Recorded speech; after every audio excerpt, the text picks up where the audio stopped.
Auburn got a very, very crucial commitment at a very, very crucial position. Let's talk about it. Ladies and gentlemen, my name is Nick Frazier. Welcome to Water Cooler Talk Sports. This is your first time here around the water cooler. We thank you so much, man, for joining us here. If you have not already, please subscribe to the channel. We're on our way to 1,300 subs before the end of January 2026. And like the video, share the video, and it helps the algorithm of YouTube, man, and it helps us get out and get pushed out to more people, man. If you are a returning viewer, thank you so much, man, for joining us here at Water Cooler Talk Sports. Hit the subscribe button if you already have not. Like the video, share the video. We hope that you continue to come back around and join us. Also, man, go over to www.watercoolertalksports.com and check out some of the written article content that we have there as well, man. Pretty sure you will love it. www.watercoolertalksports.com. Check it out. Let's get to the video, man. I got a big commitment at a very crucial position in the league that you're going to need to win games in the SEC.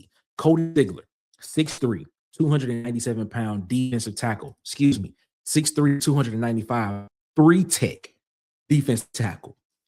I need to throw it in there because that's important to this video. Has announced his commitment to come play football for the Auburn Tigers. In a room that has a lot of young talent, Jordan Crawford, Malik Autry, those two guys have a lot of talent, but not a lot of reps. They got some reps last year. It's going to be nice to have a guy in this room in Cody Sigler who will have 2 years of eligibility remaining. If I'm correct, we'll have 2 years of eligibility remaining to come in and be able to be an immediate impact player type guy on this defense. One thing that I have always said Auburn needed was physicality. You got to be physical on the defensive line. That's where games are won in the SEC. In college football, not just the SEC, that's where games are won.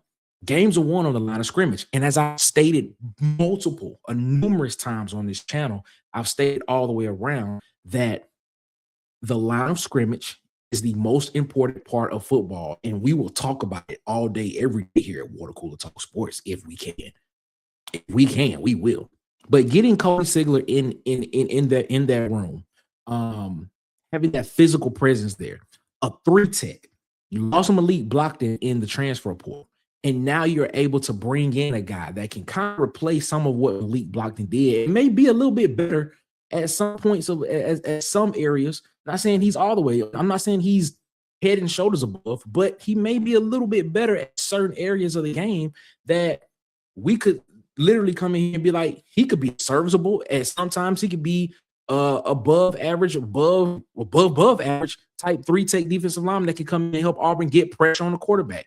One reason, before I get into that, looking at the stats, 35 total tackles on the season last year at Arkansas State. He had 5 sacks last year as a defensive lineman and 6 pass deflections, which tells me that when he's getting pressure on the quarterback, if he cannot get there, he is definitely putting his hands up, trying to block every ball that's coming in his direction, in his line of sight. That is exactly what that tells me. That's what you're taught as a defensive lineman. You're taught to try to get to the quarterback as much as you possibly can. You want to get to the quarterback and wrap him up.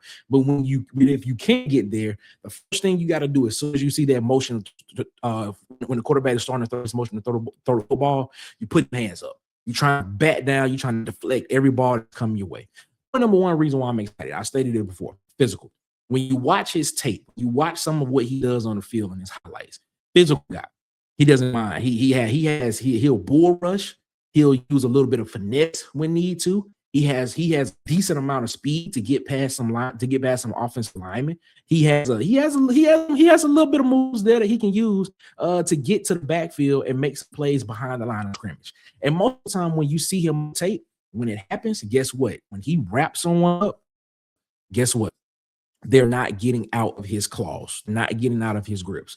When he grabs onto a runner, when he grabs onto the person that he has locked on, when he is locked on to that person and he grabs onto him, they are not getting out of his sights. They are not getting out of his grasp when he gets his hands on him. Number 2, veteran presence. A guy that has played a lot, has played in college football. He had an injury. He had an injury season in the past couple of years, but has played a lot of reps, has a lot of reps in college football. has a lot. That's imperative. That is very, very important to have reps in college football, to know what the speed of the game is, to know what to expect. He's gonna step up a level, which a lot of people say, because the level it could be a little bit faster than at the SEC level. But because you have those reps and because you've had that, you understand the game and you played a lot of snaps, that transition should not be as it shouldn't be a vast or a big transition for him at the next level. You look at a guy like Ron Crawford, guy that is going to the Senior Bowl, who's about to be an NFL draft pick, potentially, man. He came from Arkansas State. You saw what he did the past 2 seasons in Auburn. You saw his first year at Auburn. He was trying to find his rhythm. But this past season, he locked on and he became one of the top pass rushers on Auburn's football team. Some would say in the conference. He earned him a spot at the Senior Bowl, which is the premier bowl conference for guys that are going to go to the that's going to get drafted. So to say that a guy cannot have that success from stepping from the Sun Bowl and moving into the SEC, I think that has been disproven, and I think Cody Sigler has the opportunity to come in and do similar things at the 3 technique position, which is a position that Auburn needs really, really bad to have a guy at, to be very, very really bad for a guy to be very, very good at, in order for the interior of the defensive line to be great. Number 3, he can get pressure on the quarterback. You watch some of his tape, he plays 1 yard on the other side of the line of scrimmage majority of the time. He's a big guy. 297. A lot of people look at the 297 number. I'm saying 300 pounds. That's what that is. He's a big guy, 6'3", 297 pounds, 300 pounds, whatever one you want to do it. Officially, I'm listed at 297, but he's a guy that is going to be a handful for offensive linemen to have to maintain. He's going to have to be a guy that you have to focus on.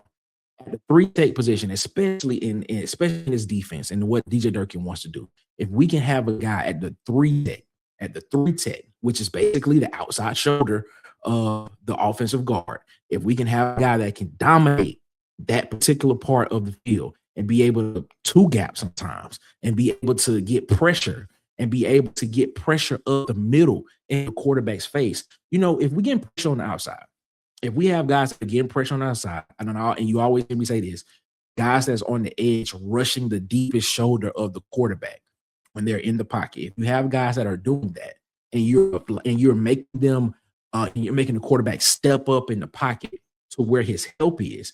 If we're getting pressure up the middle with a defensive tackle, with the 3 tech D tackle, or if we're getting pressure with the blitz, if we're getting decent pressure on the outside from the edges and from the ends in the buck position, and you're making that quarterback step up, and we're getting that pressure in the middle of his face, that causes the pocket to collapse, that causes more sacks, that causes more rush throws, that causes more pass deflections, that causes more QB hurries, that causes more QB fumbles. So having a guy at that 3 tech position, having a guy at that defensive tackle position, the 0 tech or the 1 tech, if you want to call it that. They can play the 0 or the 1, which is heads up the center, or outside shoulder of the center with it, which is the 0 or the 1 tech.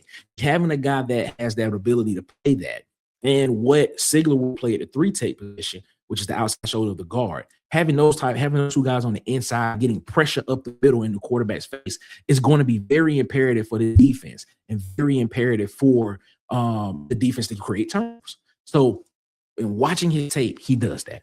He does that very, very well. I'm excited about this guy, man. I'm excited about him. Big physical guy, and the fact that he's from the state of Alabama too. I think he's from New Hope, Alabama, if I'm not mistaken. A guy that grew up in the state. He knows about what Auburn football means. He knows about what football means in the state, as it's almost like a sacred religion. He understands that. So stepping into this, trying to find a guy that's hungry enough to come in and show that he wants to play football, show that he wants to earn his spot, show what it is that he's trying to do to get to the next level. Having a guy that is wanting to be part of the process of what Coach Alex Golesh and his staff is building at Auburn is very imperative. And I'm excited about it.